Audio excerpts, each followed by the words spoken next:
इस समय की सबसे बड़ी खबर यह है कि बंगाल की खाड़ी में एक कम दबाव का क्षेत्र बन रहा है और जिसके साइक्लोन में तब्दील होने की संभावना है। और इस बारे में मौसम विभाग ने घोषणा भी कर दी है। आइए हम आपको दिखाते हैं कि क्या स्थिति है। इस समय की बात करें तो उत्तर भारत की पूरे पूरे इलाके में, यहाँ पर उत्तर भारत के एक बड़े इलाके में देखिए किस तरीके से साइक्लोन का जो क्लाउड है वो पहुंच चुका है। और यहाँ पर हम कह सकते हैं कि ताउते साइक्लोन का असर उत्तर भारत के एक बड़े इलाके में दिख रहा है। लेकिन खबर ये नहीं है, खबर यहाँ पर है कि बंगाल की खाड़ी में मानसून की हलचल बढ़ी है और साथ ही साथ मौसम विभाग का कहना है कि जो हलचल बढ़ी है इसके साथ में एक और खतरा छुपा हुआ है। यहाँ पर देखिए किस तरीके से अंडमान निकोबार आइलैंड बहुत दूरी तक फैले हुए हैं और यहाँ पर देखिए बादलों की धमाचौकड़ी शुरू हो गई है।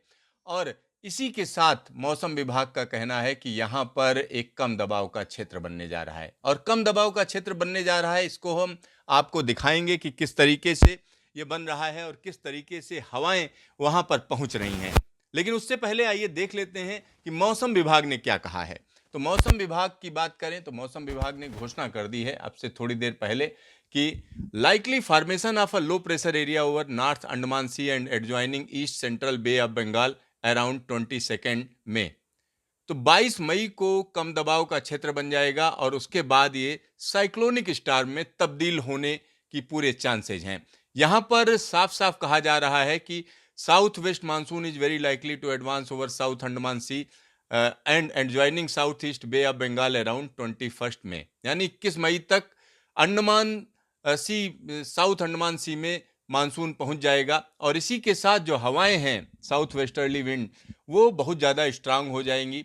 और इसके अलावा दूसरी जो कंडीशंस हैं उनसे ये कहा जा रहा है कि 22 मई को एक कम दबाव का क्षेत्र बन जाएगा north Andaman sea and adjoining east central bay of Bengal.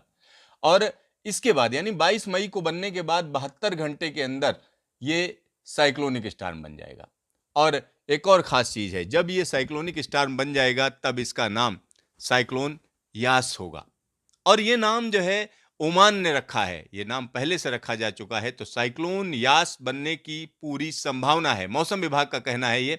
और यहां पर उन्होंने बताया भी है कब ये बनेगा और उसके बाद क्या होगा। 72 घंटे में बनने के बाद ये वेस्ट बंगाल और उड़ीसा का जो तटीय क्षेत्र है वहां पर 26 तारीख की शाम को पहुंचेगा, यानी 26 मई को पश्चिम बंगाल और उड़ीसा वाले इलाके में जो तटीय इलाका है वहां ये पहुंच जाएगा।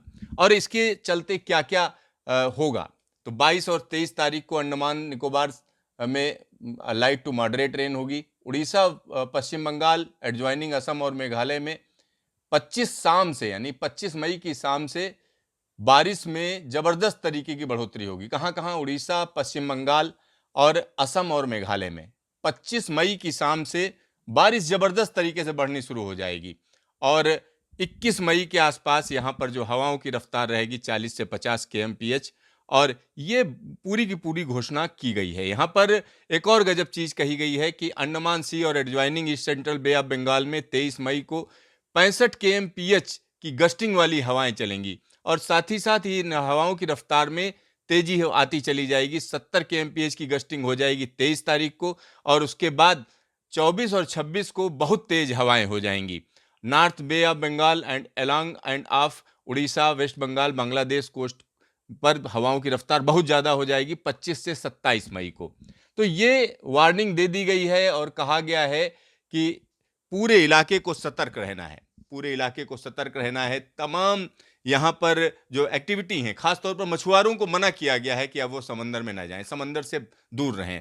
दूसरी तरफ उड़ीसा पश्चिम बंगाल असम और मेघालय को सतर्क कर दिया गया है, अलर्ट कर दिया गया है कि एक साइक्लोन आने जा रहा है। चलिए अब आपको हम न्यूमेरिकल मॉडल में दिखाते हैं कि किस तरीके की स्थिति है।